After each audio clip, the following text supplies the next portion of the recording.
bing ba gee golly gosh darn. How you doing today, Sammy? How you feeling, bud? I'm all right. Oh Man. man.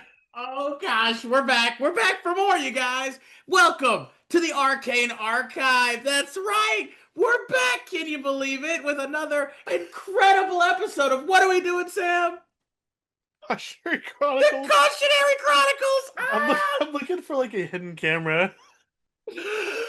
Oh, gee willikers, gosh, beep. Oh man, oh gosh, oh man. Okay, we're here, you guys. Oh god, yeah, we've been gone for a little bit of time again. You know, life's been kind of lifing, as it were. You know, we've been doing our best here and there and such. So we're obviously always happy to kind of come back and provide you with all of the astounding, amazing content that we all know that you love to slurp up here. You know what I mean? All Oh, the delicious cringe and the rage and the pain and the sorrow, but also the growth, the love, the support, the affection. You know, that's what we want here. It's all we got. You got to really kind of wade and sift through all the sewage and the shit and the garbage before you can start to see the nice, clean, pristine floor, the marbled floor beneath. You know what I mean? Like that's what we're trying to do here. You got to dig real deep to find that. And that's what we're going to do today, as a matter of fact, because we have quite an interesting allotment of stories for you today. Would you say, Sam? Like, yeah, I would say so. It's it's definitely. it's an interesting one to be certain. I'm not entirely sure what our overall theme is, but hey, you know what? Maybe that's what we'll find out together with everybody here, right, acolytes? That's we're all learning something together. That's sort of the best sessions that we all have. But as always, if you like what we're doing here, we appreciate so much all the support that you guys are here. Be sure to like and comment on the video, down below somewhere or whatever. We always love the engagement, interaction. Tell us your thoughts on this stuff, and hey, if you like what we do, like, go ahead and check out some of the other videos that we've got as well. We've got plenty of them actually at this point. Interestingly enough, feel free to return back to maybe some of the ones that you watched before, because again, we like to kind of just pack in as much of this content all in kind of one sitting. So you got, plenty of just maybe some background content and noise and things to do while you're going about your day, while you're commuting, or while you're cleaning up the crib, all that good stuff we love. As always, subscribe and share the channel and click that notification bell so you never miss out on all of our top quality content we serve up here. But that being the case, Samuel, would you like to go ahead and take it away for the first story of the day? I definitely can. I have an Please, by all interesting one. means. It's a horror story, no doubt. I think less out of a malicious intent and more out of an adolescent curiosity. Which is weird based off of the the Yeah, title yeah, of said story. And I just want everybody to know this was Sam's decision and and choice. this and Okay? this This was Sam's to a pick. All to a right. T is, I think, the end result of a group of people all saying the same thing, which is, this is what my character would do. Ooh, we Um, love a this is what which my character would do which story. we've talked about this. Sometimes it's completely valid. 100%. When you're not stepping on 100%. the toes, boundaries, and throats of others. Hey, commitment is important to any TTRPG. You know what I mean? You got to Oh commit yes, to the bit, to the character. Make strong choices, everyone.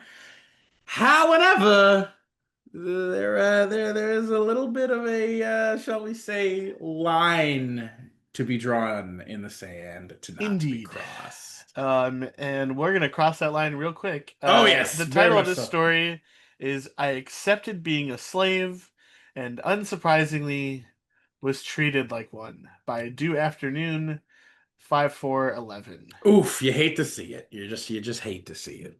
Or do we? I don't know. It could be entertaining. Let's It, find out. yeah. The story I'm about to share may be long, but it was my very first tabletop RPG experience that introduced me to the game and made me understand how it works. It all began in 2020 when I was 15 years old and drowning in the emptiness of teenage depression. Ah, that'll I do spent it. That'll hours do it. watching live streams to pass the time, and one of the creators I followed was a famous Brazilian content creator known as Selbit. His series Paranormal Order introduced table RPGs to an entire generation of Brazilians. Ooh. Many of my friends who now play TTRPGs owe it to that show. Huh. Never heard of him myself, but sounds Well, I'm badass. assuming this is a gentleman who lives, stays, and is Brazilian. Yep. Um, Through this, I met a classmate I'll call Henry. I was the quiet outcast in school, always dressed in black, head down, unable to talk to others. Henry was my opposite, tall, cheerful, extroverted. He noticed my Ordem Paranormal shirt one day, and after hours of conversation, we became friends. Months later, he revealed that he wanted to run his own TTRPG campaign. I encouraged him wholeheartedly. He spent weeks preparing and eventually asked me to roleplay an NPC. At first, I was reluctant. He was inviting other friends I barely knew, and I feared the discomfort of strangers. But after some Insistence. insistence, I Yeah. agreed. Now, I did read some of the comments, including a reply from the OP. The reason he played, just for the people listening to the story, the reason he played a NPC and not a created character is that he did not want to join at first. Hmm. And his friend was trying to convince him to get in and kept trying ways to do it, and this was the one that finally worked. Um, the character was Boris Sib Sibiriakov. yeah, Right? Sibiriakov. Yep. Yeah, you got it. Sibiriakov. Yeah, yeah, yeah. So, yeah. A 70-year-old man who had spent the last 5 decades enslaved by snow mercenaries. His backstory was tragic. As a young man, he witnessed his peaceful community massacred by raiders. He alone was spared, condemned to slavery for life, forced to bear witness to cruelty and malice in the hearts of men. Years later, his captors launched an expedition to find a legendary utopia known as the Greenland. During a violent storm, their vessel was destroyed, and amid the chaos, Boris glimpsed the mythical land and felt sunlight on his skin for the first time. He washed ashore alive with one final wish to feel the sun again before death. Henry's world was a frozen, post apocalyptic wasteland inspired by Fallout New Vegas and Fire Punch. Survivors lived in isolated communes or roamed as scavenger gangs. The table was composed of Henry as the DM, four players, me, and three of his longtime friends, Chris, Peter, and Andrew. Chris played the stoic leader type. Peter, however, played a sadistic assassin, delighting in slaughtering weaker people. Henry, eager to create a dark game, gave them no limits. Peter vividly described home invasions, killings, even implying sexual violence in one scene until Chris intervened. So it looks like they check each other. That's a good thing because Yep, I think yep, that's yep. that's why this isn't a complete horror story. Fair, And fair. the last player, Andrew, a surgeon fascinated by anomalies, mutants gifted with powers from the god who had destroyed the world, often performed cruel medical tortures. We were just teenagers and thought gore and brutality equaled, quote, mature storytelling. I It, mean, in some ways, in sure, some but ways it does and yeah, doesn't. It's, yeah. it's hard.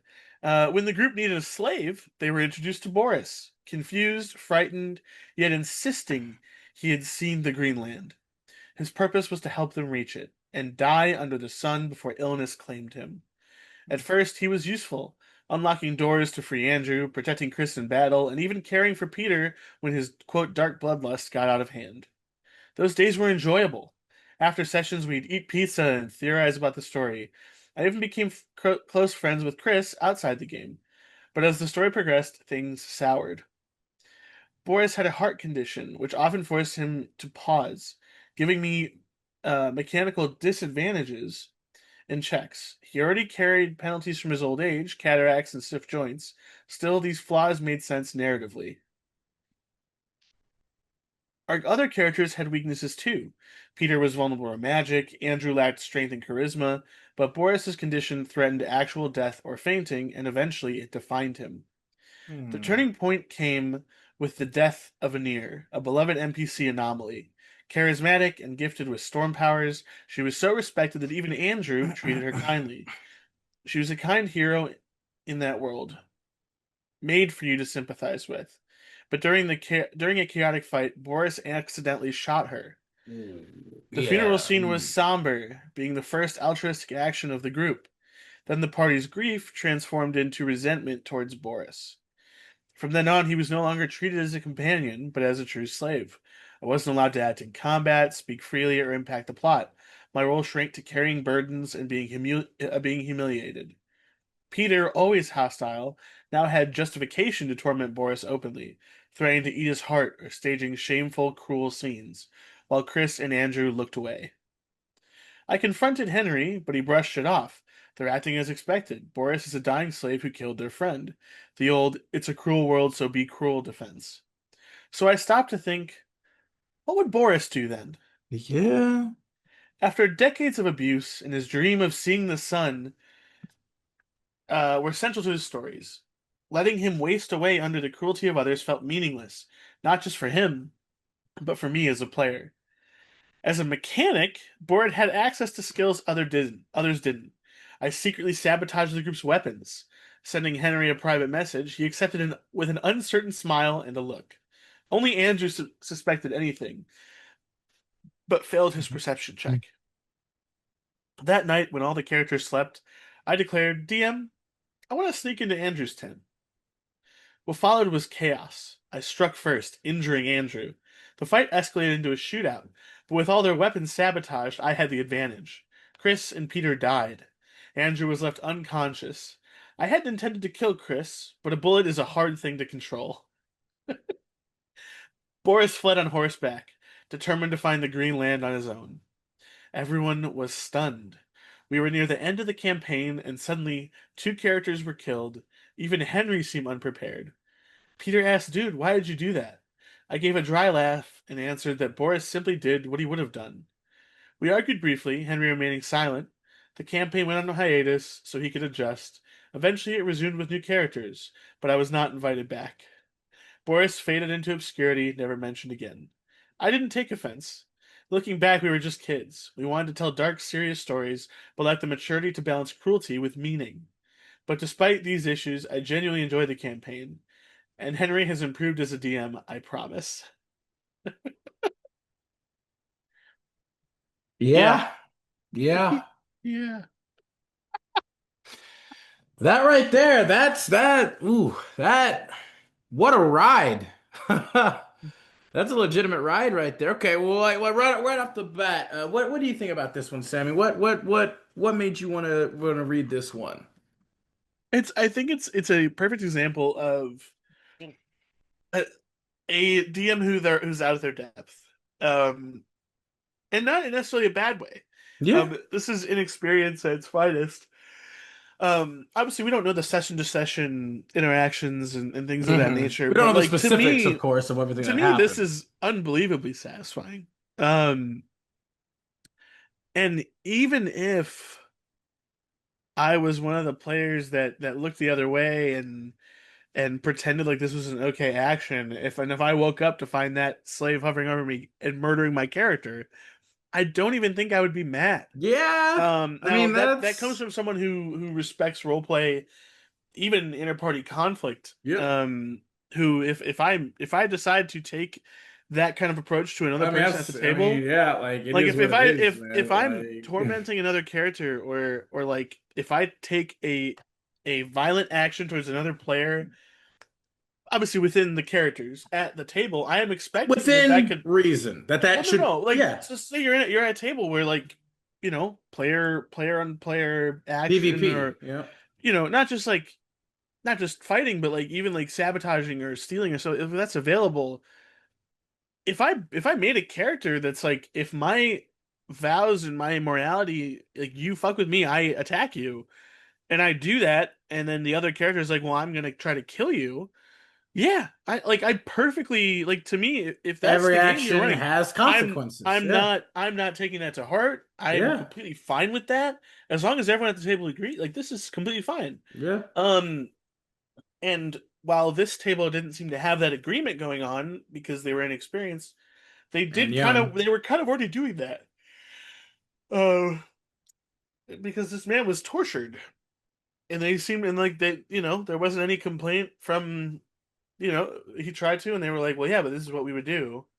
So what the fuck are you supposed to do? So for me, like this is completely well within the right of that player. And honestly, if I was one of those other guys who made that mistake and then that was what I was met with, I couldn't even like I'd have to swallow my pride in that instance and be like, you fucking got us. Like I'm mad. Like to me, what's unfortunate is that you weren't invited back because to me, you stayed true to the game no matter what. You went there. You went that far. And like to me, that is commitment to that role. 110%. Yeah. 'Cause that's No. rough. I can only imagine like you're playing with a group of people and like every week you show up and then they're like, fuck you. They're gonna treat you like, yeah, And obviously they're doing that on the you're a table. punching bag and a stress ball. They're not necessarily treating you like that, but it sounds like they kind of were to a degree. Well, I mean, here's the thing. Okay, Like so it bled over a little bit, which I mean, sucks. the issue is if you do it long enough, it's hard not for it It not does. to It's snap, gonna bleed over right? anyway. Especially since like, especially where it's like it's happened apparently because a character like accidentally got, you know, killed by that character, like a beloved NPC, you know, and it's like that's. But anyway, like yeah, I would okay. So for me, I would say I absolutely agree. Like for this story, this is a hell of a ride. Like this might be yeah the legitimate an exceedingly rare instance of it's what my character would do is 100% like fully justified, and not in the sense of like anything that a character does is technically quote unquote what my character would do, but this is actually obviously something that's like more this is a conflict, right? This is a Yeah. conflict that is arising that he is like legitimately like take like I mean he's a 70-year-old man with mental deficiency and physical issues and problems, and he has been thoroughly abused and traumatized for so goddamn long. And then it's now furthering, it's happening even more so now with this group. Like eventually you're gonna snap, especially when you have the capacity to stand up and defend yourself. Like this, this was, in all honesty, a pretty legitimate, shall we say, devolution of a character. Interestingly enough, like this is like I say progression, ironically, but it's like yeah, it is. This is a pretty realistic, and I would even dare say this is a fair progression of the character for how he was being treated and everything kind of going on. Like it's not like he meant to take out that NPC because obviously everybody loved and adored her, and it's like okay, that happens. Like if you are running a game where if you like make again, we also don't know the exact rules that were set in place for this to happen, but I definitely I do not mind being in games where if you roll like a nat one, complications are gonna happen. You know what I mean? I think those Yeah. complications should be fair and realistic, such as again, yeah, if you're a ranged fighter and you're shooting projectiles into like a fucking melee, a brouhaha, where your friends are engaging in a melee fight with an enemy, yeah, it is absolutely possible you might hit them with how they're moving and ducking and weaving and going around like that. That's a thing that literally happens in real life too. That's why you got to be careful with that kind of shit. So if you roll a natural one, I don't think it's like outside the purview of fairness to be like, okay, you rolled a natural one, you might hit your friend now, so roll again to see if you beat their armor class, right? Like, I'm okay with that. I don't mind that kind of thing happening, especially again if you're saying it's a quote unquote darker kind of campaign. Like, and so the issue being though is I think the only real problem that occurred is that yeah, I think with despite the fact that everybody should have been aware of the nature of this world of this campaign, I think there were some outside like out of game feelings about that NPC being killed by OP on accident. At least I assume it was on accident because that's kind of how he says this. Yeah, he literally said that he accidentally shot it. It wasn't on purpose. So that being the case, like yeah, sure, the characters in the game, it's like they didn't seem to be initially treating him horribly right No. away. Like they were being relatively like, like accepting, understanding and everything. In fact, he was being helpful to them too for a long time. Like he was there for them. And so it is a little unfortunate that like, they didn't take those positives as well. Where for whatever reason, they just like got so pissed off about this NPC dying that they now started to completely forget all the positive things that he did and basically just judge him for that one moment for the rest of the time. Um, Yeah. and it's like all of them apparently like didn't like. they didn't do anything. Like they because again, the issue being is before, like, Chris and Andrew just kind of looked away. I mean, I was gonna say I will say I don't necessarily think I don't see why Boris like attacked the two of them. From the looks of it, like it seems like Peter was the only one who was actually like doing horrible things to Boris. And so I don't see why, like, yeah, they basically chose not to intervene or do anything, which that is problematic for sure. Like I would say, like that's I that's mean, that's even the OP even states that he wished he had gone after um Andrew well, yeah. originally, but he, I Well, no, no, guess, no. Well, no, he went after Peter specifically, like because Peter was the yeah, one but doing it. Andrew was the crazy one. No, no, Peter was the crazy one. Peter was Oh, the assassin one or whatever. I guess, Um, yeah, but he said he wished he would have gone after. well, he said like he said he Oh no, struck first. he would have rather gone after Peter. Yeah, I He think said I he think. regrets stealthy killing Andrew instead of going after Peter. Well, he didn't kill Andrew because Andrew was left unconscious, but Chris and Peter died. So I don't know why he said like he went into and maybe he went into Andrew's tent to like knock him out first. Like I Yeah, I think don't. maybe that was the point, but then Chris and Peter. So that's the thing. I don't know why he chose to go after Andrew first instead of like just taking Peter out because Peter was clearly the biggest problem here. Um, that's where I feel like yeah, because he didn't want to kill Chris either. I think he literally did want to only take out Peter like permanently and maybe just like knock Andrew and Chris out. Um, but yeah, so I mean, I get like I don't know because only Andrew was ever like suspicious, but he failed his check, and so maybe that's why he went after Andrew first because Andrew suspected Probably. something. Um, but either way, like I feel like yeah, the I think the only issue and problem clearly is that there was a lot of outside feelings, and yeah, you know what? Like they're young, right? They're teenagers. They're not going to be thinking particularly like clearly or fairly or reasonably at the best of times usually. Um, and so yeah, try like OP literally himself states is that they wanted dark, edgy, and cruelty and mature without really understanding that the way that that works is you also have to have meaning in doing it. It has to have purpose.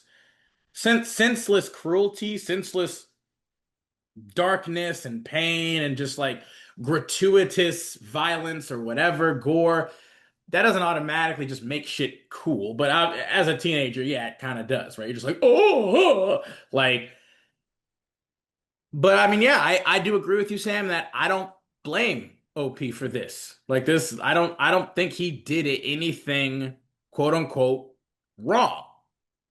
Because technically speaking, and here's the irony of it too, right? Is that this is technically his reaction. This wasn't his initial action, right? He didn't just do this for no reason.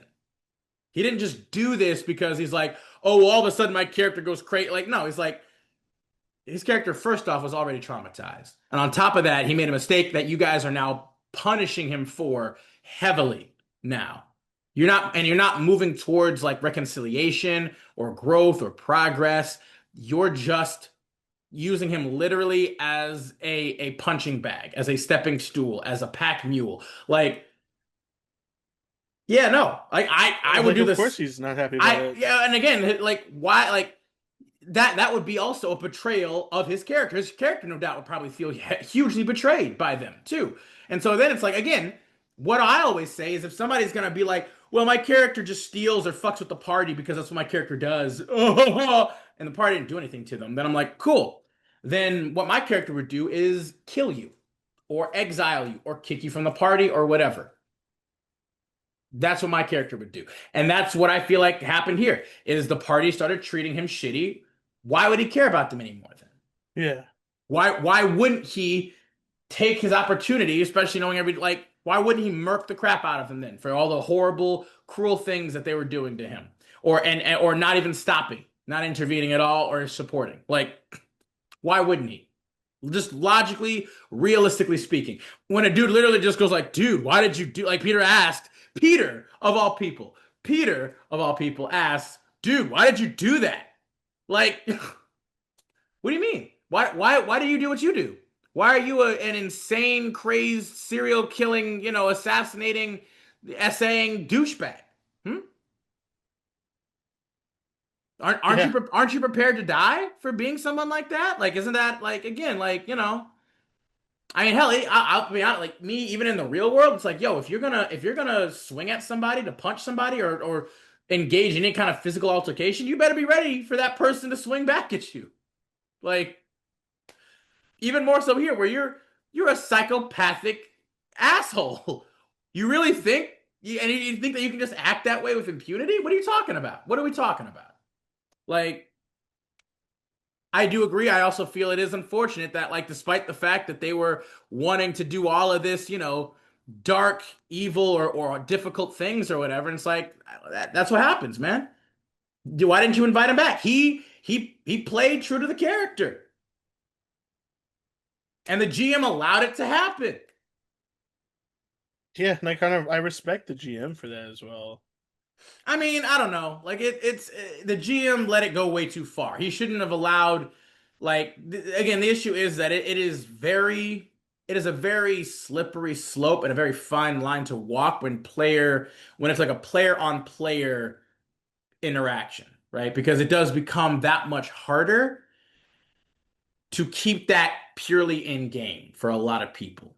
Oh, 100%. Right. But Like even I've experienced that too. Like when I was part of a group, where another player was playing a character that was like, they weren't being like outright like sabotaging or like, anything like that, but they were very kind of short and crude, like they were playing a goblin. And they would be much more confrontational and much more kind of just like, rough around the edges and kind of rude and stuff like that. Um, and so obviously, if you're going to play a character like that, again, you have to understand that obviously other characters probably aren't going to respond as, aren't going to respond kindly to that either. If a character's going to be rude to them, then they're probably going to come back and be like, okay, well, fuck you too then. Like, and that kind of happened a little bit like between me and another character, I guess, or another player, I guess, even though like, I was under the impression we were just committing to the characters, right? And I even was deliberately trying to like set up a thing where it's like we can kind of be a bit of a rival here. Like it would be like kind of a rival because we were both magic users. And we have a bit of like a rivalry going on where it's like, we snipe back and forth, but it's still underlined by a clear respect for one another. And that we both have our strengths and our capacities and our abilities in this way that help contribute, and that it could be a really cool, beautiful thing that it starts to kind of build up, where, a real kind of Legolas and Gimli kind of thing, Like, but unfortunately, that didn't really happen, where the other players seemed to apparently start taking things more personally. And then they would take things personally, and then they would start to escalate, even to the point where they finally, like, they straight up, like, attacked, like, my character's familiar at one point. Um, Despite the fact that, like, they had been going back and forth just verbally sniping, and then they just literally, like, attacked and killed my character's familiar, which to my character, that familiar is exceedingly like important to him. Like that, he doesn't view them as a familiar. He views them as like a legitimate like family member. So even though like yeah, he can summon them and bring them back, that is still like a huge capital offense where like that's crossing a line. We're like, no, no, no, no, no, no, no. You don't yeah. that means something like that right there is past the point where it's just like all fun and game. Like it's like, no, that's crossing a line. Um, and yeah, it's like, so it is a difficult line and a difficult slope to kind of navigate for sure. Because yeah, it's like you gotta be able to legitimately trust that other person, right? You gotta be able to legitimately trust that, like, okay, this isn't personal, right? This isn't a personal attack. This isn't a out of character judgment or thing. Like this is a deliberate kind of thing in the game that we're trying to have between the characters. And that, yeah, that's hard even for close friends, I would say sometimes. Because if you just feel like personally, like, if you're not very secure in either yourself or also your friendship slash relationship, whatever, it can often lead to stuff like this happening, and then people get all butt hurt and feelings are hurt, and it's it's usually I would say hopefully usually it's never the intention, but yeah, it's like I also have to give props for OP saying like he didn't take offense, he didn't take offense for not being invited back. Um, because like yeah, I'm sure like yeah, the fact that two of their characters died to this, like yeah, I'm sure they would feel kind of butthurt about that. Like it's not going to be good feelings for anybody, I'm sure, No.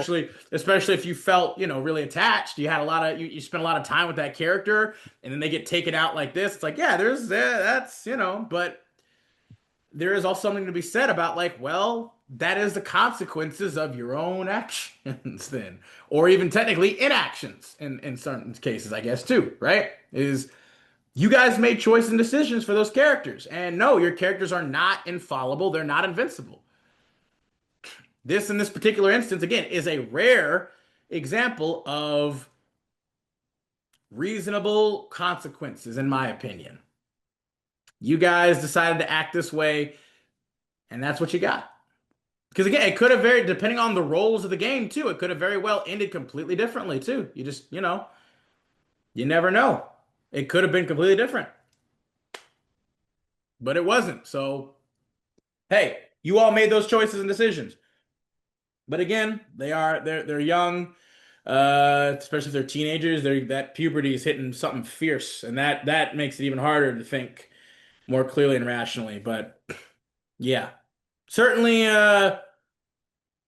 certainly all around, I think it's unfortunate that they didn't invite OP back.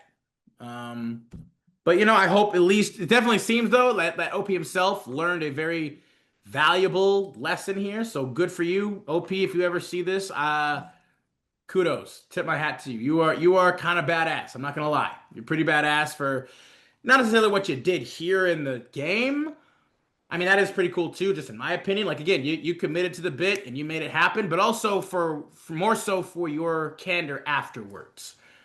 For your self-understanding and awareness for it, That takes a lot, and that is very impressive, my friend. Well done. Um Yeah. Anything else you kind of got about this one, buddy? No, that was all. We do have some comments down below too. Yeah, dude says like, it is sad you had to go through that, but man, I do love the revenge very much. You know?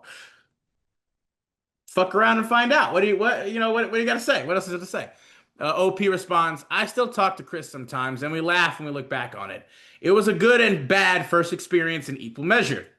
I only regret trying to stealthily kill Andrew instead of going after Peter. So that's where he says, yeah, yeah. Again, I don't know why he chose to do Andrew first, since Peter was clearly the one that was the actual issue. Um, and then another commenter asked, like, why did the DM have you play an NPC instead of inviting you to create your own character?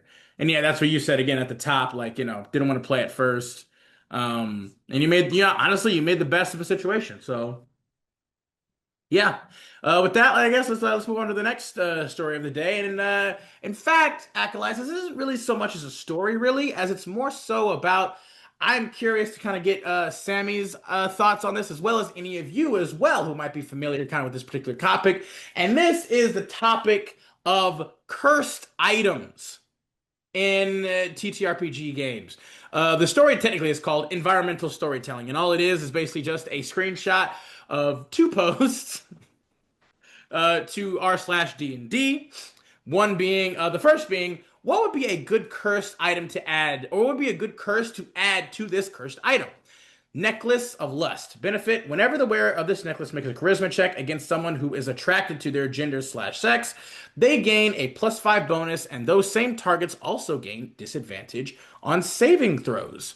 It gets kind of cut off, so I don't know if there's more to it than that or not. But the next day, literally just one day later, the same OP does another post. Says, DMs, how do you deal with players who get angry about cursed magic items, even if you warn them that the item is cursed and they still willingly take the risk? So this is by OK Letterhead 3852. Um, Here's the thing, right? Sammy, right off the bat, I want to hear from you. First off, what are your thoughts on just the idea and concept of cursed items being implemented in a campaign to begin with?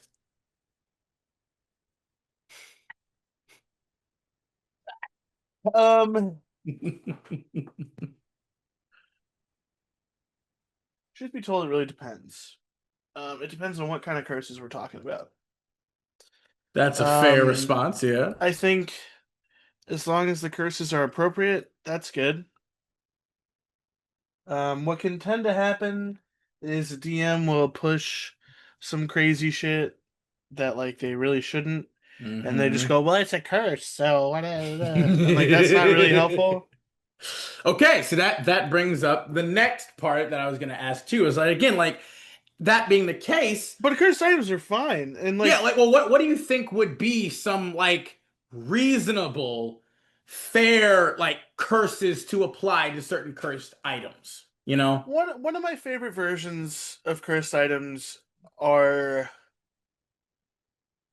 something that gives you a solid benefit for a decent reduction. Detriment. Yeah. So there was a set of cursed items from Griffin's Saddlebag. Oh, I If you we know love Griffin's saddlebag here. Like, love Griffin Saddleback so much. They have so many amazing items and things. God, they are badasses. Same thing with Cobalt Press. Like oof, Griffin Saddlebag for the win. Um, I don't know if I'd actually be able to find them.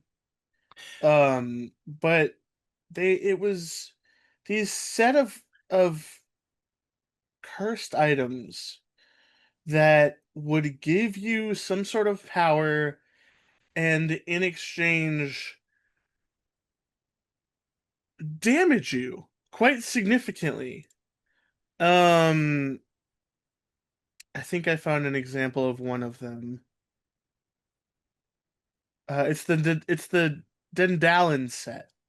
mm. So these are the boots of Dendalin. These dark flashy boots grant powers and enhance your normal movement. While wearing them, you gain a hover speed equal to your walking speed. You can hover 20 feet off the ground using these boots, leaving behind a thin trail of shadow while you do. When you take the dash action, you can move an additional 10 feet if you're walking or hovering. In addition, they have 4 charges, regain 1d3 expended charges each day at dusk. You can use 1 charge to cast Expeditious Retreat or Misty Step using the boots. Um, the curse. When you pull these boots over your feet for the first time, make a DC 16 Wisdom save. On a success, you are aware of the curse's effects and can immediately remove the boots before it takes hold. On a failure, the boots' muscly sinews dig into your own flesh and interlock with your own. You immediately take 48 necrotic damage as tainted muscles and flesh latch onto you, and you cannot remove the boots unless you're targeted by the remove curse spell or similar magic. While you Mm. wear the boots, your feet sometimes move in unexpected ways. You make a dexterity acrobatics check and dexterity saving throws with disadvantage, and it costs you an extra 10 feet of movement to stand up after you fall prone. High risk, high reward. High risk, high reward, but they're completely upfront. Yep, about the effects right away. There's another one that he did. Oh, the Eye was one of my favorites. The Eye of Dendalin. Um, the things you get when you attune to it. Um, sorry. You can see normally through the eye. You can choose to close your other eye to see through its magically enhanced lens using a bonus action. Looking through the eye grants you dark vision up to 120 feet, and you are able to peer through both magical and non-magical darkness. The eye moves slower than the normal eye, leaving slight trails behind it and motion blur as you look through it. While looking through the eye and down, you have a disadvantage on any attack you make, as well as ability checks that rely on depth perception. You can open up your other eye and regain your normal vision using a bonus action. It also counts as a familiar. You can command the eye to crawl out of your socket and move independently from you, using the abilities Gross, described but in the Find cool. Familiar spell.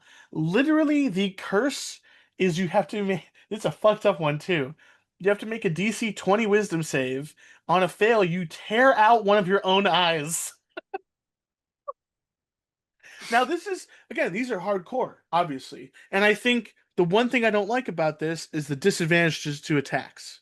I would take that Yeah. out. I Yep. love the Griffin's saddlebag, the guy who runs this makes so many really, really cool items. He does. Often, in my opinion, either underpowered or over nerfed.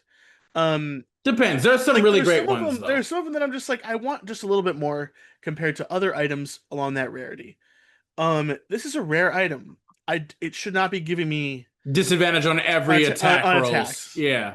You It's a know, rare. because Yeah, if it's a rare item, yeah. I would argue if your issue is depth perception, that would be. I mean, firearms it probably wouldn't matter for, but any bolt or arrow, most magic, um, maybe not melee all the time, but you could make the argument that melee sometimes. I So mean, yeah, like with melee can be if I people would literally go say into your blind spot, Yeah, I would Like, say take if you take that away, the disadvantages on attacks, you lose your eyeball. Like this is it requires attunement. You are losing an yep. attunement slot, albeit almost permanently, because Yeah. if you ever remove this and don't have an Ursat's eye or something similar, you are out an eyeball. Yep. So you're fucked because having one eye it gives you disadvantage on all ranged attacks, Yep. spell And and otherwise, perception checks. and perception checks, and some investigation checks. But this is an item that I mean, it's fucked up. It's a fucked up item, mind you. You throw this into a game and someone does that, that is a permanent Disfigurement and issue scar and and like disfigurement that you are yeah. throwing on to one of your characters. So it has to be worthwhile. I don't mind negatives, especially if a lot of those negatives come in the forms of people not trusting you because you look strange, out of combat issues.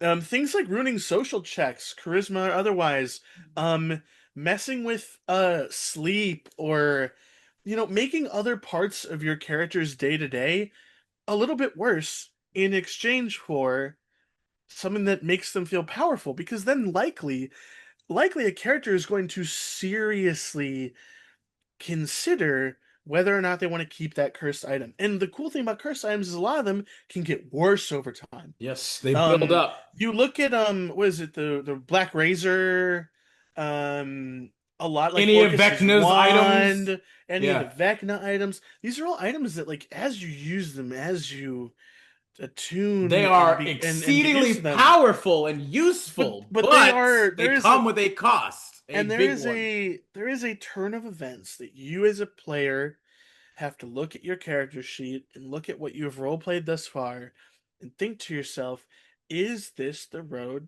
that this character is going to go down? Is this worth it?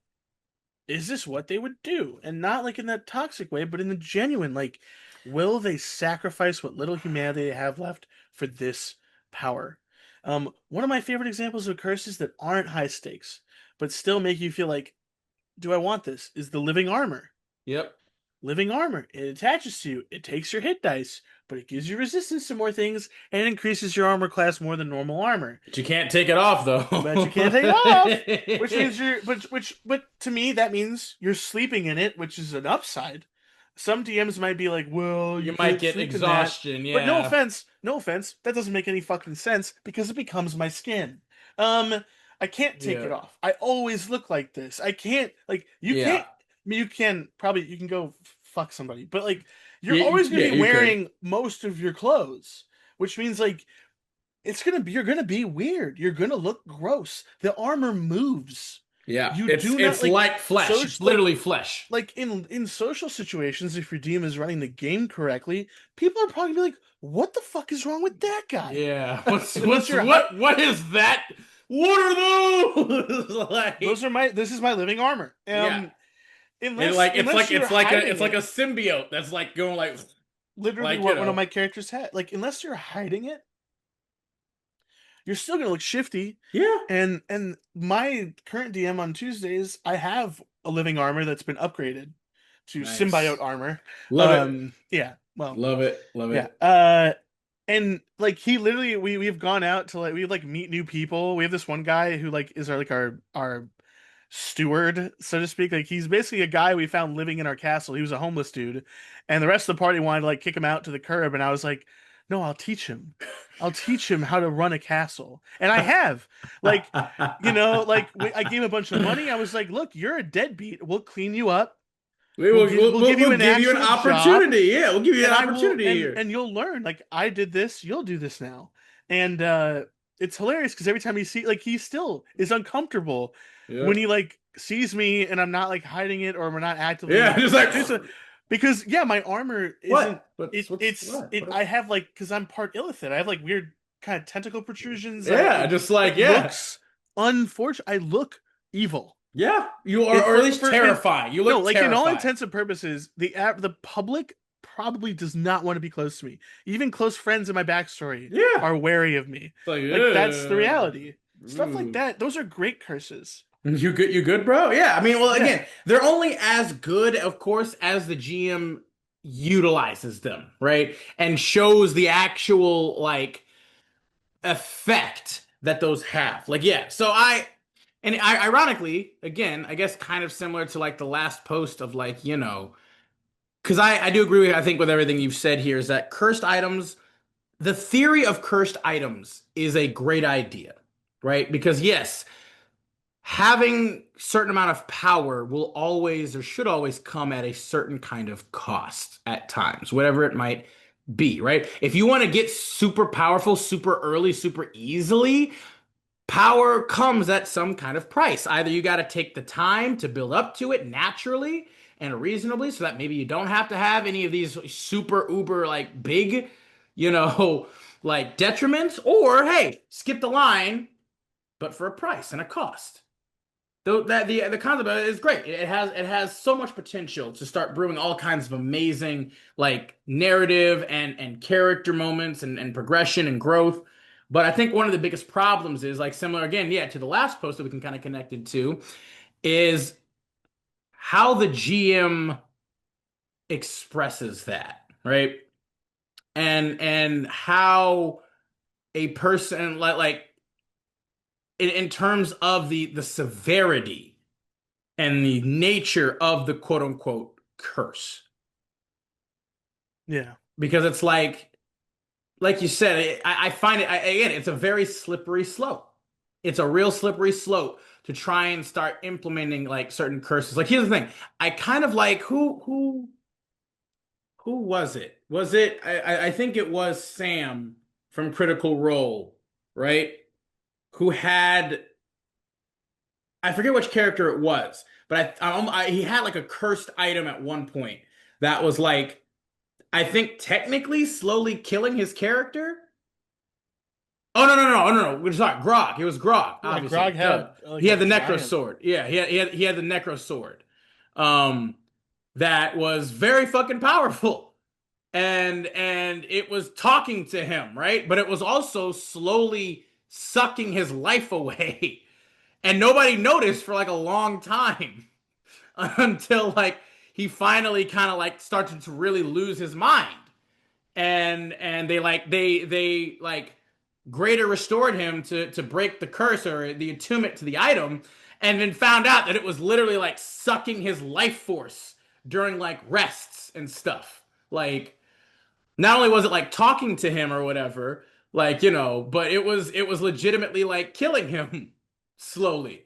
Like, Yeah, not it just sucked even out a bunch of his life force when he got rid of it. yeah.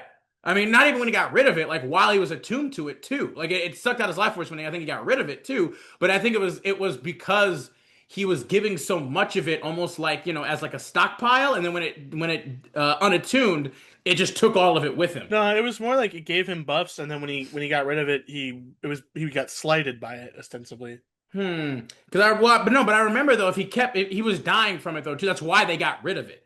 Is because not only was Hmm. it affecting his mind, but it was No, they also got rid of it because he almost killed Pike with it. well, that too, yeah. Again, it was affecting his mind, and he was going kind of like berserk. But it was also like I remember like Travis like admitting after they got rid of it that it was like, oh yeah, no, that thing was sucking like my blood. Like, 'cause that's also what they did in the show too, where the sword like literally was like Grog was like giving it his blood, so it was Oh like yeah, yeah, siphoning yeah. his life force too. But I think he obviously, yeah, when he got rid of it, I think it did like it slighted him maybe, but it was like he was also dying from the sword too. It was slowly killing him.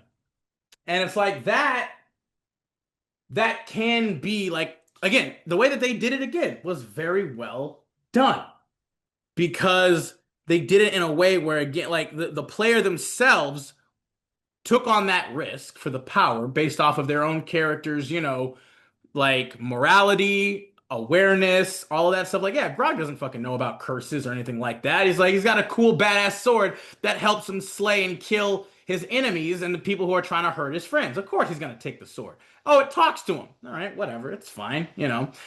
The thing being though is that everybody at that table, and obviously this is why we always kind of reference critical roles, because everybody at that table wants the best for each other. At no point is Travis ever going to want to like actually like murder all of his friends' characters unless it's like they did something horrible or terrible, right? Even Travis is like, you know, like again, both Grog and Chutney are both kind of like, real like loose cannons to say the least, right? And very very morally ambiguous and flexible, but even they have a thing where they're like, no, I love these people.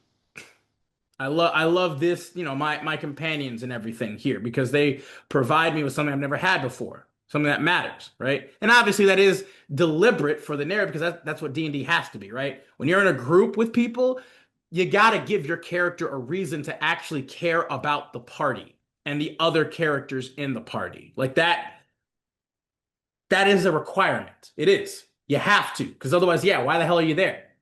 Why should they keep you?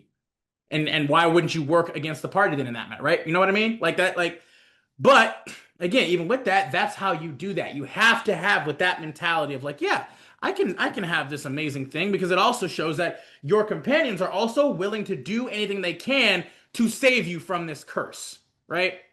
But I think too often a lot of players can't necessarily trust each other with that kind of thing, especially if they're like kind of relatively new, if they haven't known each other, if they're not actually friends outside of the game, too, right? And hell, maybe if they're friends in the game, or even if they are friends outside of the game, it still show. We've read plenty of stories where people who are friends outside the game turn completely different when they're in the game, which is really fucked up and doesn't make any sense to me. No, it But really doesn't.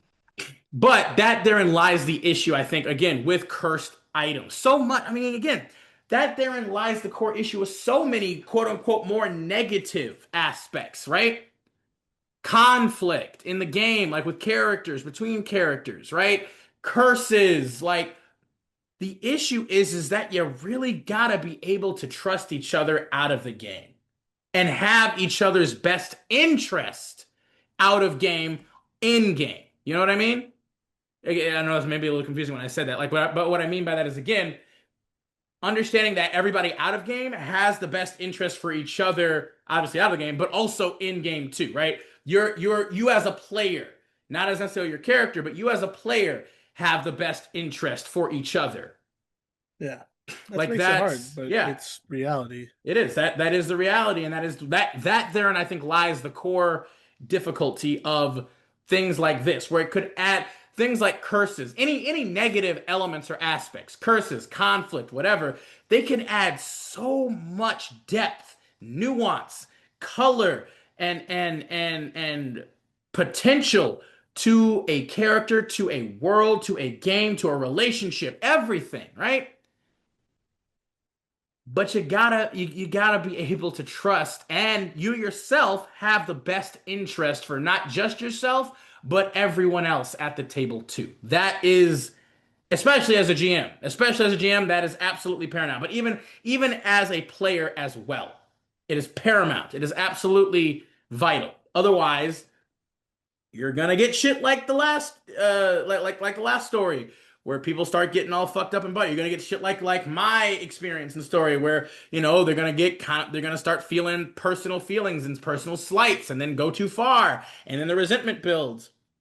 You're gonna have things like the GM going too far with a curse and like again gimping your character and like Sammy said, one of the biggest things about cursed items specifically too is the positives absolute like the negatives have to balance with the positives, right? They have to balance out. you can't just make it clear. Like Sammy said, like when he gave the eye earlier, where it's like you get disadvantage on every single attack if you're using the eye. And I think it was, let's see here real quick, just to be clear.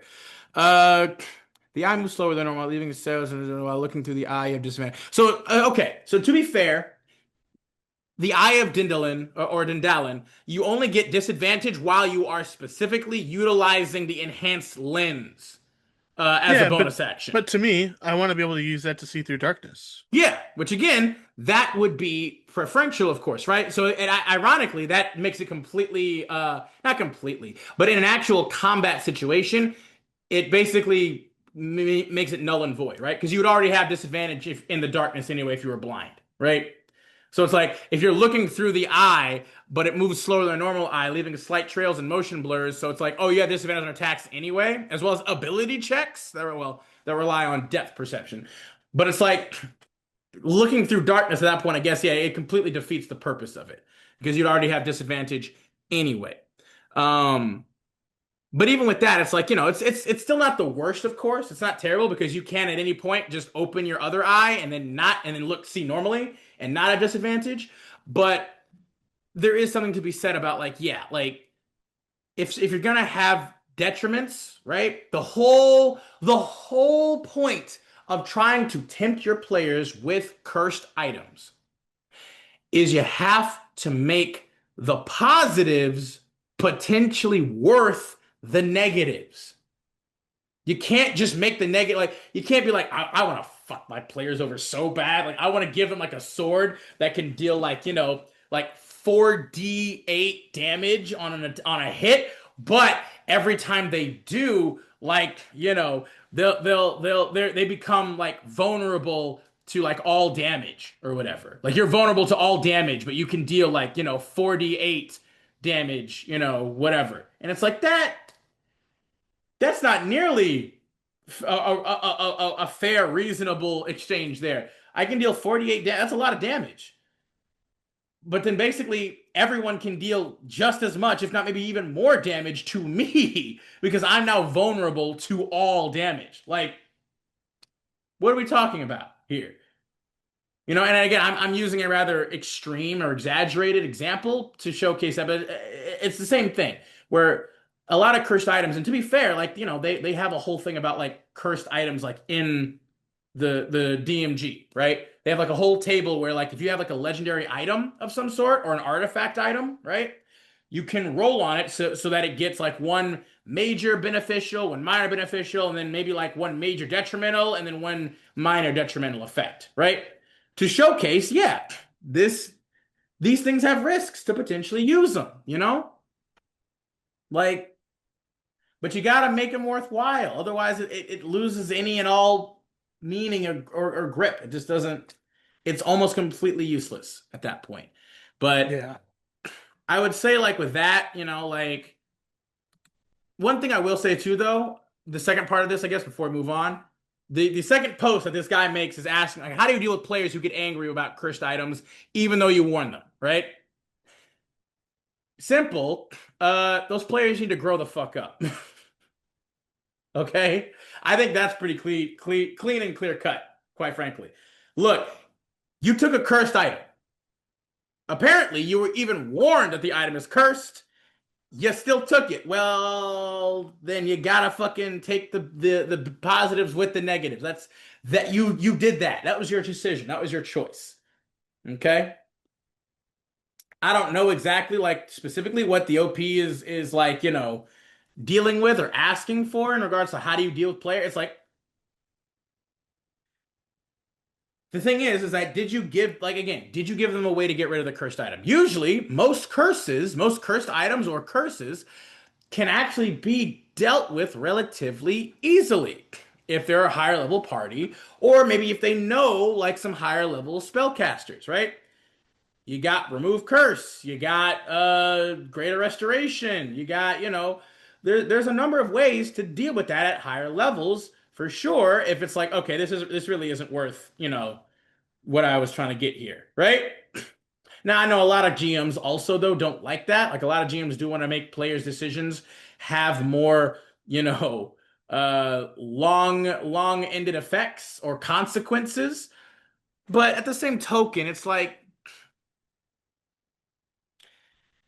I think that if you want long-term effects from a choice, I don't think a person should be like permanently gimped or screwed with because they were like they maybe wanted to try out this cool sword and like see about the effects, right? Sammy just said some of the best curses are ones that take a while to get worse, right? So if they choose to keep it on for a while, absolutely, then I'd be like, yeah, anything. The longer you do any like bad, nasty, unhealthy, whatever thing, the more it's going to have a legitimate, long-lasting effect on you, even if you start trying to get better, right? It's going to take long. But if they just tried an item and they're like, yeah, this isn't really for me. This isn't really what I thought. It really isn't working or whatever. And they still have to use like a resource to get rid of it. Like, just you can just let them get rid of it. You know what I mean?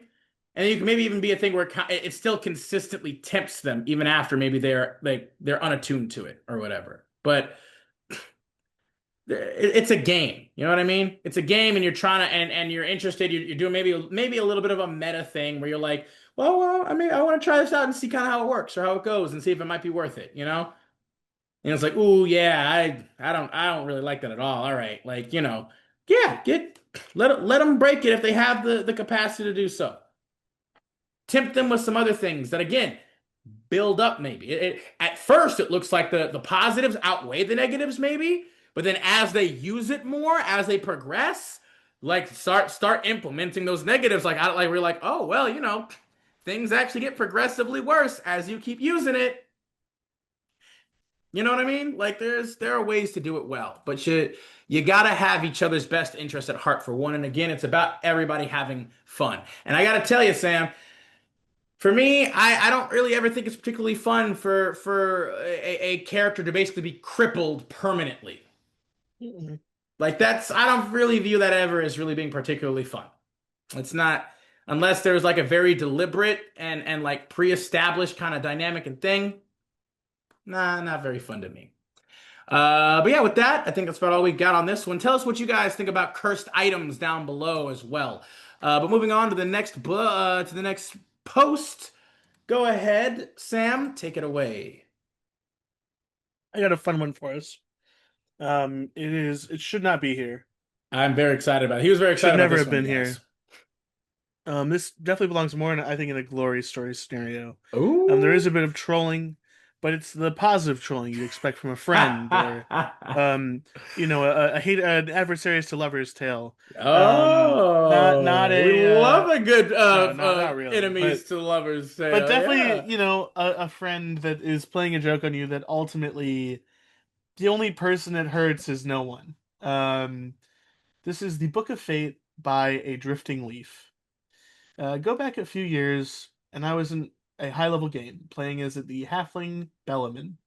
We'd spent years on campaigns on the campaign, taking our characters up to level 20, and we were fighting to save the world from destruction. One of the things some of us liked to do was to visit the junk shop, where a guy sold a bunch of weird magic items. I bought a belt of troll strength once that did jack up my strength, but also turned my halfling rogue into a troll. That kind of thing. We got set. We got a set of magic pants, a set of unidentified potions, and my favorite item was an empty book titled The Book of Fate. The shopkeeper insisted that he didn't know what it did, and he wasn't really sure if it did anything, but I didn't care. We were fighting gods, and it was only 10 gold, so why not? Might be fun. So we get back to our fort, and I want to test it out. I wrote down in the book, Bellaman will wake up to find 10,000 gold in his sock drawer. Lo and behold, the next morning there was a pile of gold in my sock drawer. So maybe there is something to this book. Our fort had been damaged in a fight, and we were about to go on a quest. So Bell wrote down Fort Kickass will be completely repaired by the time we return. Just trying to see what the limits were. And you know what? By the time we got back, it was repaired. Like magic. I could already see. Helaman finds the final piece of the magic puzzle he's been working on. The next day, on my nightstand was a puzzle piece that almost worked with the puzzle, but the magic wasn't quite right and it blew up. Okay, so the book isn't perfect, but it did something. This thing is cool. I tried a few more things over the last year of the campaign. Sometimes it worked, sometimes it was close. So I thought maybe it had some magical power, but it's not perfect. So that's why it was at the junk shop. Before we left for our final fight, I wrote down that now $100,000, 100,000 gold would appear in my dresser, and I woke up to a promissory note from a bank, and it looks completely legit. At this point, I didn't know what to think, but it was definitely doing something.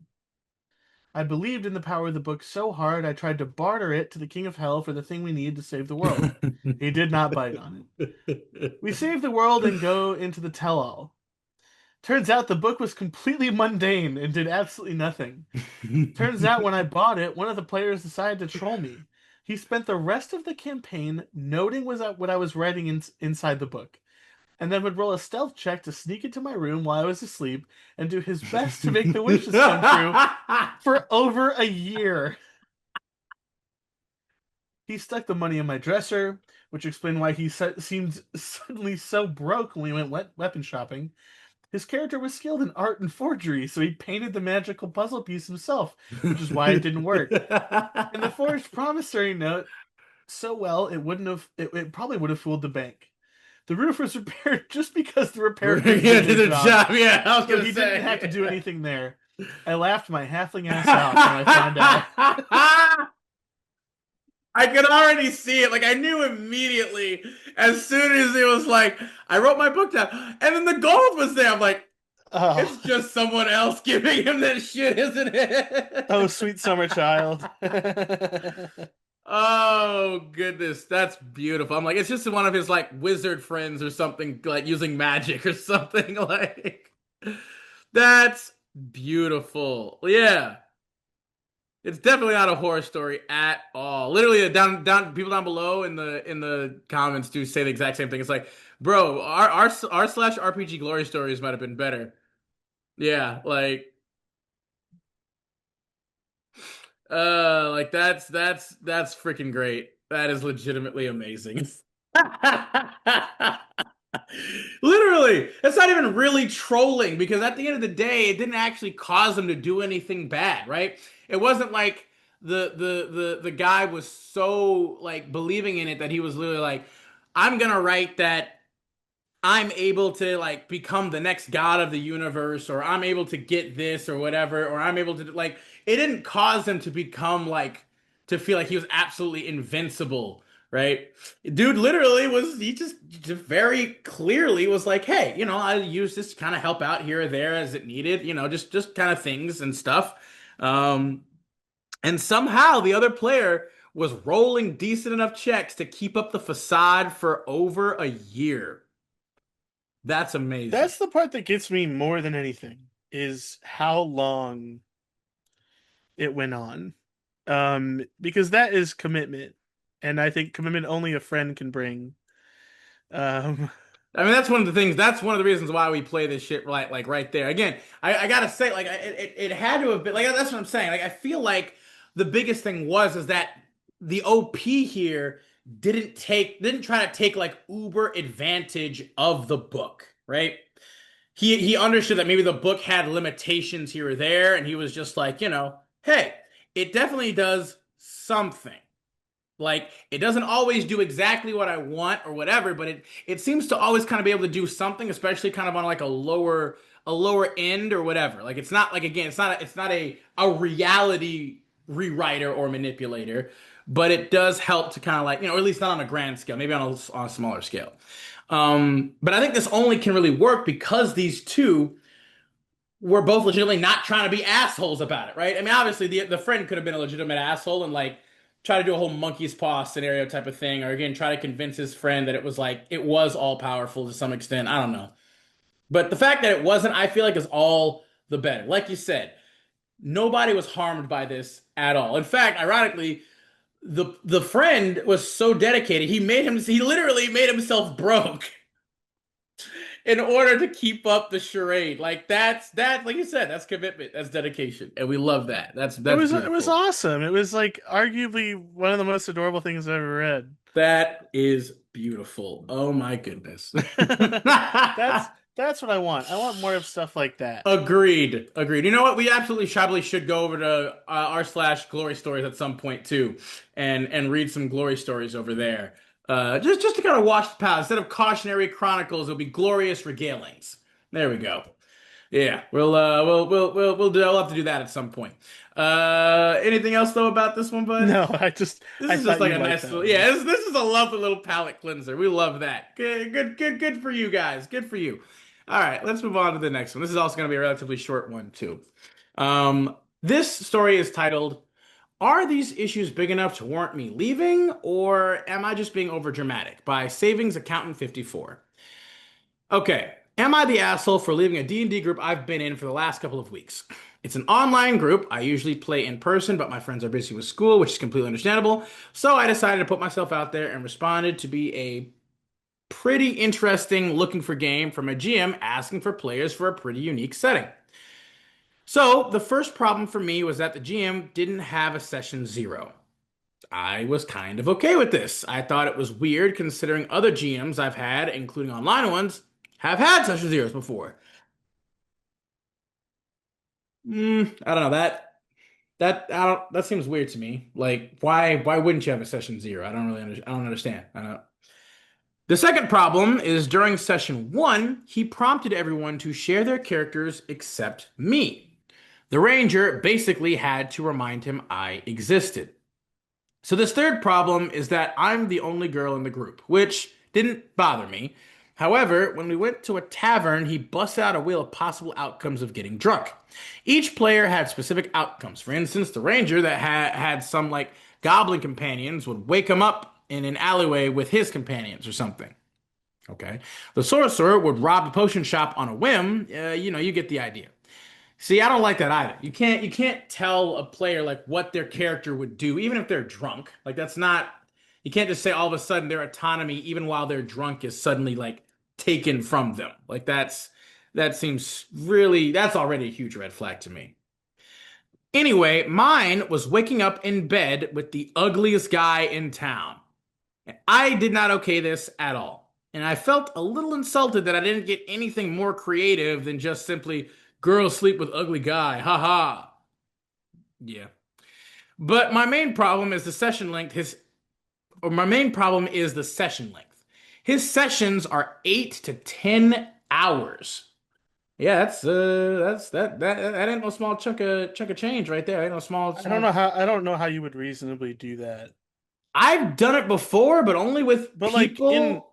in real life, Yeah. on like a regular basis, that's not reasonable. Yeah, it's definitely not a reasonable time. Like I've definitely done it before more deliberately, but like and we because we deliberately like planned to make like a whole day of it because it was like, the climax of the campaign or whatever, and we were gonna do this thing and like people were going on vacation, so we wouldn't have been able to like kind of get back to it for a long time or whatever. So we're like, let's hammer it all out today.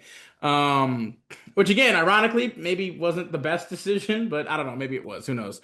Um but regardless, I have ADHD, and this would be a little easier for me if he sent images at least. But he's a real theater of the mind kind of guy. Ugh. 8 to 10 hours with purely theater of the mind. Yeah, that's a lot to ask. I think of anybody, even people who don't have like ADHD and other stuff. He also is just kind of awkward when it comes to role play. Like all the NPCs have the exact same voice, unless of course they're bandits, in which case he just uses his normal voice. Okay. I like the other players, but all of these little things are just starting to compound. I feel more drained than anything after playing. Would I be an asshole for just leaving the group without really giving my reasons? Edit. After the outpouring of support, I left the group saying it was schedule issues. In post. Well, this is a pretty kind of cut and dry one that we added in here just to kind of see like, yeah, like what do you think about this one right off the top, Sam? Like Yeah, I can't really blame Guy for any of this. Like I can't really blame him for wanting to leave. yeah, I mean, she made a pretty decent point. Like, none of this stuff. I would leave. Yeah. If I'm being brutally honest, like what's the point? I mean, Like yeah. genuinely, what is the point of being here? Especially again, like, you were apparently forgotten the first session, which again adds credence to like, okay, what so session zero probably would have been good for that, so that everybody was aware of things. Okay, fine. Uh, Third problem, and the girl in the group, he kind of gave you some like kind of casual sexism there or whatever, just kind of like devolving you into just again like a sexual thing, of course, as always. Like, I mean, overall, I will say like this story isn't like it's not horrendous. Doesn't seem like there's any actual like terrible things, but right off the bat, yeah, for sure. I'd be interested to know again, like OP, like how many sessions you actually stayed for, because there were tons of red flags right off the cuff for me for all of this. Like it was all just kind of like, yeah, you know what I mean? Like, yeah, like I don't know why Like, why are you still here? yeah, or why I mean apparently they did end up leaving, so good for you. Well done. But I'd be interested to know exactly how long you stayed because there were so many things where it just didn't make any sense to stick around at all. Like this was already kind of just all around gearing up to be kind of maybe not a train wreck by the sounds of it, but yeah, the constant like almost dismissive nature of like, yeah, we're not doing a session zero, and on top of the fact that he just wants to again very dismissively like snatch away, autonomy from the players, like, oh, you're drunk, well, you're gonna do these random things that I decide on this wheel or whatever, or this table, and it's like that's I get that it is an attempt to try and maybe mix like create some conflict, maybe some plot hooks or some shenanigans here or there, right? I get it. I get it. But I don't know. Like that again, slippery slope. Very slippery slope when we start normalizing taking away autonomy for, any reason aside from like being magically controlled, right? Um I still think like I don't personally I don't have any problem with there being like a table or a roll or maybe not even a table. Like why don't you work with the player to see like, hey, what would your character maybe potentially get into if they got like blackout drunk, right? They're having like way too good of a time, they were partying or whatever, and they kind of just Yeah, lost. what are some things that your character Like, would do if they didn't have any inhibitions left? yeah, what do you as the player feel like would be within their wheelhouse, right? Would be like their thing that they would do because you can't just immediately change a character's entire personality just because they got drunk, right? That isn't how that always works. Like, sure, if the player believes that their character might be capable of that, sure, but there's also a limit to that. And you can't just basically be like, well, I roll on a table, so now your character does this thing. And you're like, my character would never ever it was like, well, you're drunk, so and it's like that's not how being drunk works. Being drunk. I mean, it can if you're fucking blackout. But well, Like, if you're blackout, even then it's still like you still have to technically be capable of that thing, right? Like there are certain things that people just aren't capable of, especially like because being drunk affects people different ways, right? Some people get like super happy and super like giggly. Some people get like super just like tired and sluggish and whatever. Other people get angry and like, other people get really touchy-feely, like, just all kind of thing. But that is still in essence, technically at the core kind of you, right? It's still what you are capable of and what you have kind of in yourself to some degree. Um, definitely. and so there absolutely should be limits where like you're not just capable just because you're drunk doesn't automatically mean that you're capable of anything. Um, and I think that that's the thing of like, yeah. But overall, pretty cut and dry story here, I think, is just no, you are not over dramatic for leaving OP. You are not the asshole. Official thing to me, Sam, do you feel like she's the asshole? I don't think No, so. oh god no. Like official stamp of approval from the Arcane Archive here. You are Dude, not the I'd asshole, love to OP. play that many sessions, but the idea of sitting there for that long makes me want to kill myself. Yeah, at least like with all that shit. Like again, having like a whole day dedicated to D&D if you've got like a really great group. Again, I've done it before. It's a lot of fun. It's cool. But it is very to do that every single time. That's a lot, brother. That's you're asking a lot. You're asking a lot. Again, usually I'd say like, 4 to maybe 6 hours max is usually like, a decent the sweet spot in my opinion. Um, but yeah, I think that's about all we have to say about that one. Let's go on to the next one, buddy. Go ahead and take it away. Yeah, I have another interesting one. Ending This with is a banger. by Cuddles underscore and underscore Kings. Hey. No offense, we do kink shame on this channel, We but do there's not. no, There's yeah, no we kink do. shame. There's no Sorry, kink same. I Okay. kink shame on this channel. Adam does not, but there's no kinks in here, so it's fine. Mm. Um, as part of a lighthearted game, Hey, you never know, Sammy. to Everybody's got a kink for something. fair, But the there's no kink kinks is present kink. from OP in this story. Fair enough. Okay, fair enough. Continue. As part of a lighthearted game, DM executes a player's father and casually tortures characters and gets fired. I So a little bit of a am violence warning tag for anybody. Just that's up. Yeah, it's unfortunate, but yes. I am a forever DM in my home games, but I missed being a player, so I thought I would try a local paid DM service. Well, that's where Interesting. you failed, because I will never. I mean, I've done it I can't. before. I mean, I know. I've been a professional GM before, and it is like, there's nuances and things to it, and I definitely think it's possible, of course. I've seen some really cool like professional GM services, like where like they go balls to the wall like Insano style, and it's super fucking cool. I don't think I could ever pay myself per se unless again it was like that. Like at the time, I didn't necessarily have the money to be like getting it was like I think it was like $20 a month or something, but it was still just like like I didn't have the resources at that time really to be dedicating to that, even though the whole thing looks like their Discord server was fucking like immaculate. Like it seemed like the GM himself was also very experienced and like super down. He was running high level kind of stuff too. And that's my jam. That's my shit. So I definitely think it's possible because I've also done it before as well, but it does get it's difficult to do well, I think. Because again, you got to have a lot of trust and you got to be able to the person doing it has got to be on their shit for real. Yeah, to me, it's kind of hinky because you add money into passion, and a lot of times that I passion mean, that's suffers. that's the same for any art, really. Yeah, That's and that's it's I've said it since the beginning. I don't like. I think the best way is to do things because you love them, and if you happen to make money, great. yeah, it was, But don't set out unless it's your only option. Don't set out to make money. If you can, if it can be a job for you, if it can be something that you can make a livable wage off of, or even as a side hustle per se, do it.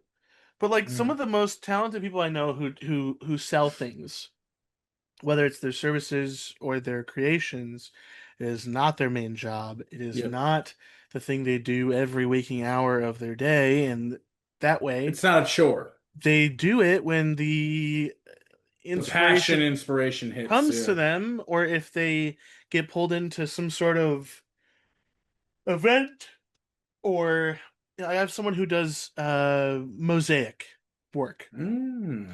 So think like the mosaic tiles you see in a Yep. garden or Yeah. mosaic style sculptures. And she makes these things. She was a stay-at-home mom. She's like a neighbor, family friend of mine. Took care of me when I was little before I would go to school, that kind of person. Um, so I would go to her house every day before school. I would see all this like stuff everywhere. And she didn't work because her full-time job was being a mother, which is a unique opportunity for some people to have to be a full-time parent because the other parent makes enough money. But Hmm. she made really cool stuff, and she's also, gone on trips down to Argentina, Venezuela, Chile, Mexico, That's and impressive. made these like and helped a bunch of other artists make these giant murals for community spaces and Mm. community events and things of that nature. It's not that she's being paid to do this. This is No, something that she you enjoys. get to do this. But she also Yeah. happens to sell her artwork at fairs occasionally. But again, it's not something that you're beholden to as a full-time Exactly. job. So the whole paid DM thing scares me, but there are people who I think do it well. They don't treat it like it's a full-time job. They Yeah. do it because they love it and happen to be able to make some spare change off of it. Exactly. Some beer money, some extra cash to make the difference. Yeah. Um, so yeah, because I don't think I've ever met a full-time GM and I was like, yeah, this is like a worthwhile experience for me to go through. Someone who's very passionate, great. But let's go back to the story before I continue to talk forever.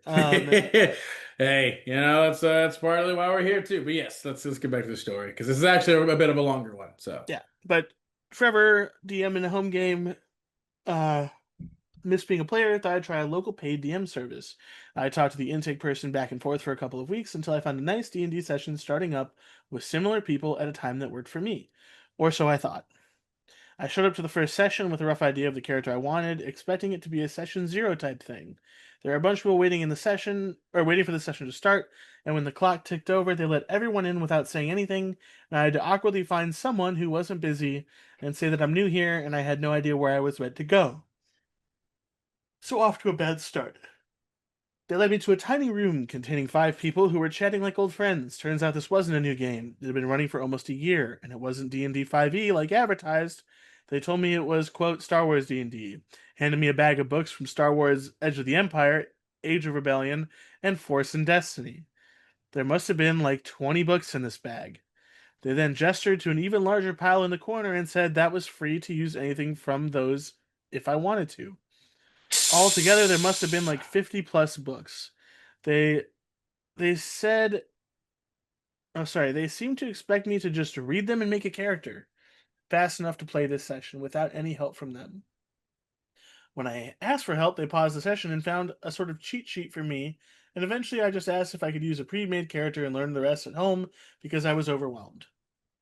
They found some pre-made characters and told me to just pick whatever art vibed with me. There was a cool bounty hunter droid that I liked, so I picked that one, only to spend the rest of the session waiting outside various establishments because they all had no droid signs.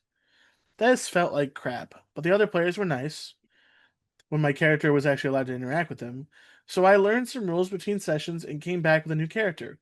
I don't know enough about Star Wars racism, so I chose the same species as another player just to make sure I wouldn't be excluded. The next session went a bit better. We met a fun little Aladdin style character with some sort of alien cat thing instead of a monkey.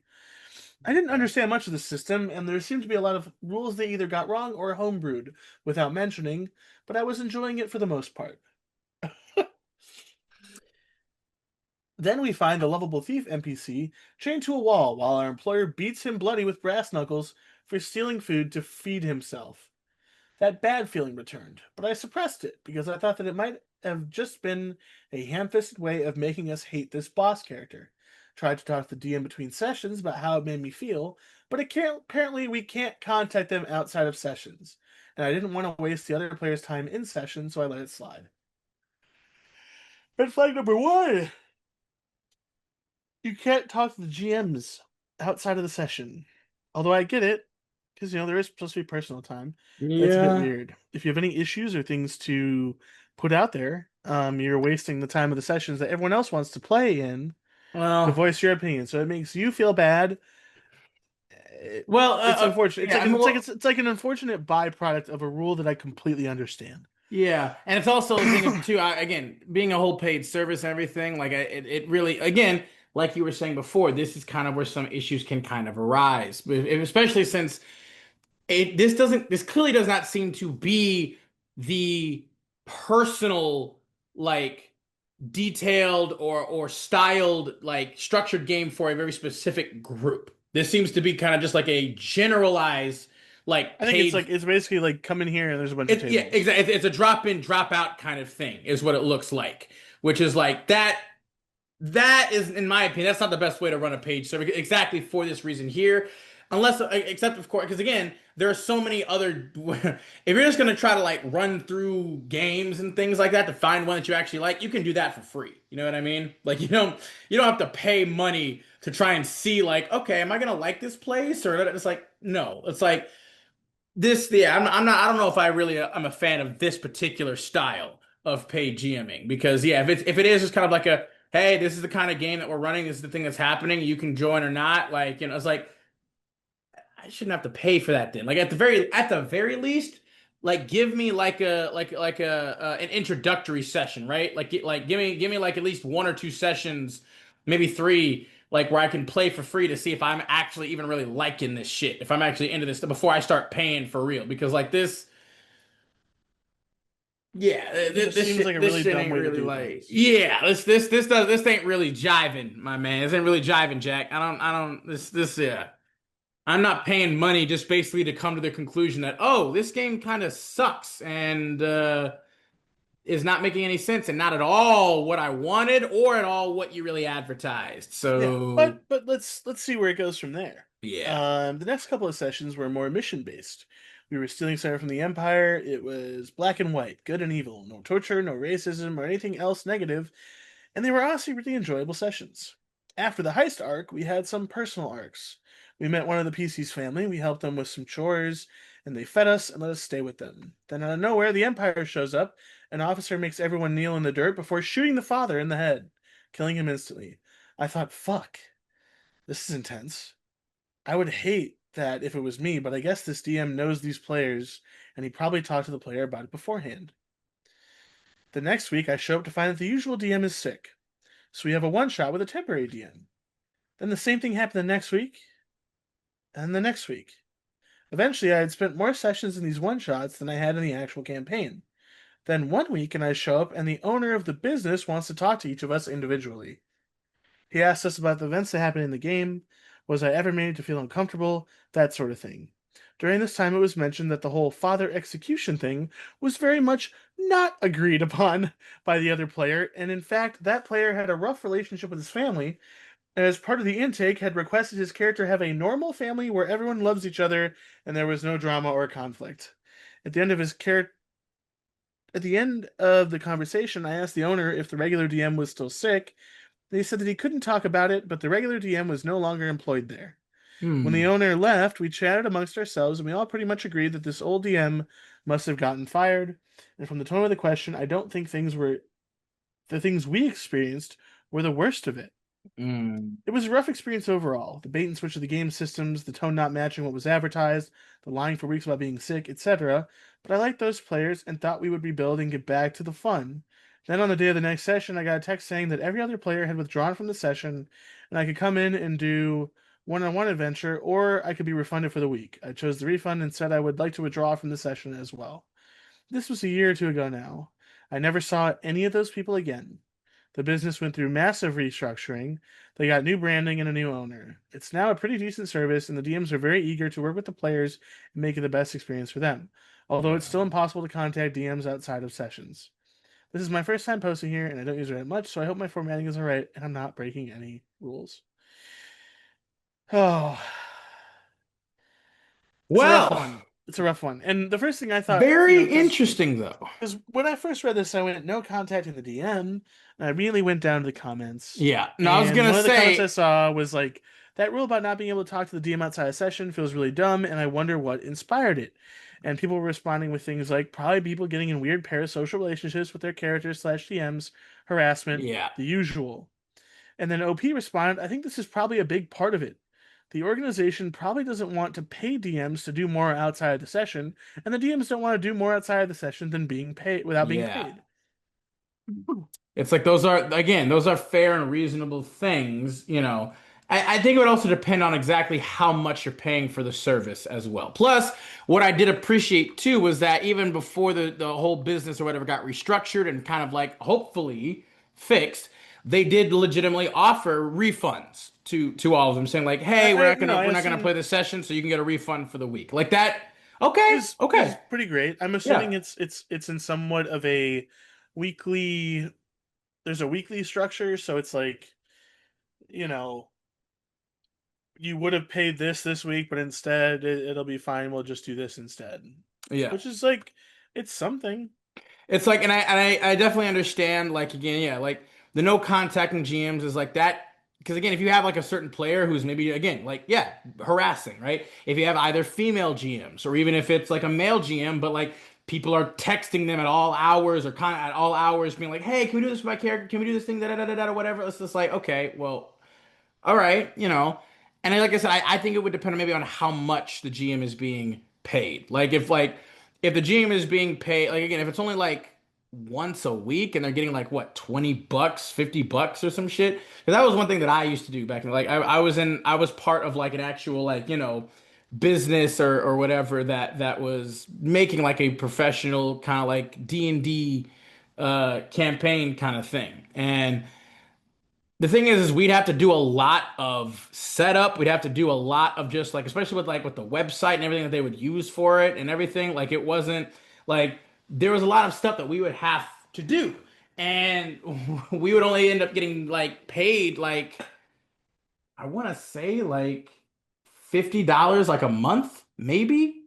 Like but we'd be doing like sessions like every week at least, if depending. Like some GMs could maybe do even more. And I don't know if they would technically get paid for more sessions or not. I can't quite recall, but I don't think so.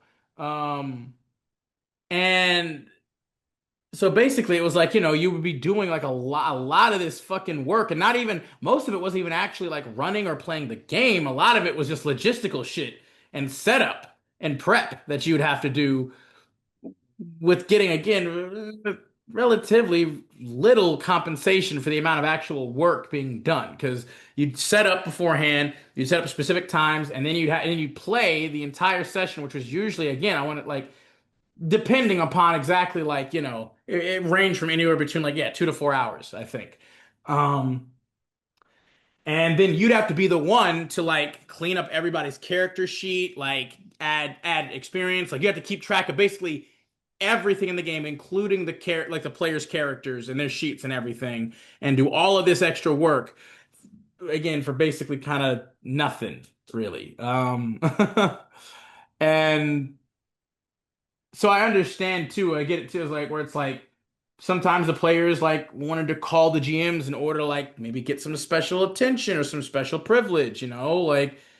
And so I get that too. But it definitely is also the case of like, yeah, if you have problems, are you going to talk to the GM or are you supposed to call like a human resources line, I guess, for their business or something? I don't know. But that definitely makes it difficult to be like, hey.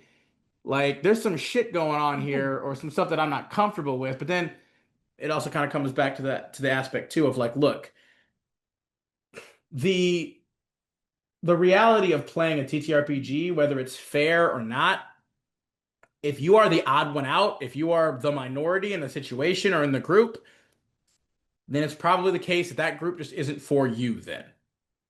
Like, if you have a problem with something, but nobody else really at the table does, then that just means that that group probably is not for you, unfortunately. Or, it's something to be like, okay, you can choose to just kind of deal with it, handle it, move past it, hopefully it doesn't happen too often. You know what I mean? Like, but that is still a thing where it's like that is more of a you thing where you have to decide to figure out your personal lines, boundaries, and then decisions because you can't sit there and get upset with a group having fun with something that you're not having fun with if you're the only one not having fun, right? If everybody else is having fun and enjoying it, then they're technically doing what a D&D or what a TTRPG game is supposed to do. It's supposed to have fun for the majority of people there. Maybe not, it's maybe not going to be everybody all the time. And if that's the case, then you're the odd one out. And it's like, well, you either need to find a way to maybe have fun with this or leave. Again, it is what it is. It's not really a question of fair, unfortunately, in this particular regard or situation. But yeah, I mean, what do you think, bud? Any like closing thoughts on this? No, I mean you kind of hit it on the head there. It's very much like a this situation could have been good or bad depending on what DM you grabbed or what story you got into. I don't understand, like, for me the moment that the game wasn't what was advertised, I would have been gone. I would have been like, well, you didn't tell the truth and I don't really want to stick around and kind of deal with what you're trying to convince me to do now. Because that sucks. It doesn't feel good. Yeah.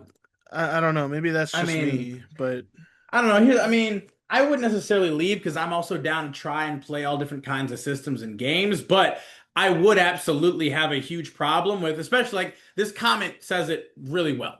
This comment literally goes like, Holy shit, they wanted you to make a character in Force and Destiny with zero help or prep?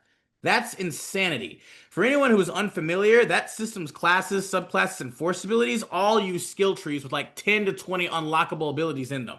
Cool as the system is, it might literally be the worst RPG I can imagine them leaving OP to just figure out on her own. And that was absolutely one of my biggest things too. I'm like, yeah, that's I've played like, the Star Wars, Empire, Edge of the Empire, Force and Destiny thing, like, and it is cool. It's badass. Like it like, the dice system though, completely different. Completely different from D&D. They're absolutely completely different things entirely. The skill system, tree, everything, completely different.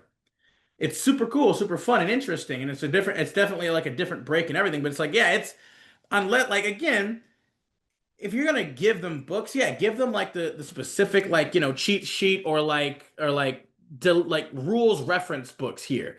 But it's also gonna take a little bit of time to actually like make a fucking character and know how to use shit. Like it is not just a simple drop in, drop out kind of scenario here. It's ridiculous. Like clearly they did not have nearly enough or nearly good enough like management or organizational skills here, which is obviously one of the biggest issues too, for sure. Like that, I would be okay with trying something different, but then if that's the case, like if you're not doing the system that you advertise, already a red flag. But then on top of that, it's a different system than you advertise, and you're not willing to dedicate somebody or something to actively teaching and helping out a newcomer. Like again, who's paying for this service on top of that? That's problematic. That is no way to run a business in general, let alone this. Like, and this is, yeah, this is what gives paid GMing a bad name. You know what I mean? Shit like this. Because it's like it can be done well. I've seen it done really well. But it's like so many things with this. It's a slippery slope. It's just not good for anyone involved. Not always. Again, when it is, it's great for everybody. But when it's not, it's really bad. And it's more often not because again, it requires a lot of people having like true best interest at heart. That's really just all it is. It's really all it is. It's just like, hey, I trust you. I have your best interest at heart. I believe that you're trying to have, to make the game as fun for everybody, and I'm trying to do the same as well. That's all we're trying to do. And, this is something that we're doing to do this. You know what I mean? Like, as soon as you introduce money to anything, things can become slippery and difficult and weird. But this is obviously just another one of those things. Um, anything else you got here for this one, bud? All No, right. I think I'm good. I do believe then, everyone, that's all we got for you guys today. Thank you guys so much for tuning in. If you stuck with us this long, again, we appreciate it immensely. You're a real one. Be sure to like and comment on the video. Let us know what y'all think of these topics we talked about. You know what I mean? Like we're very interested to hear everybody's thoughts, trying to get a dialogue going. That's what we always love.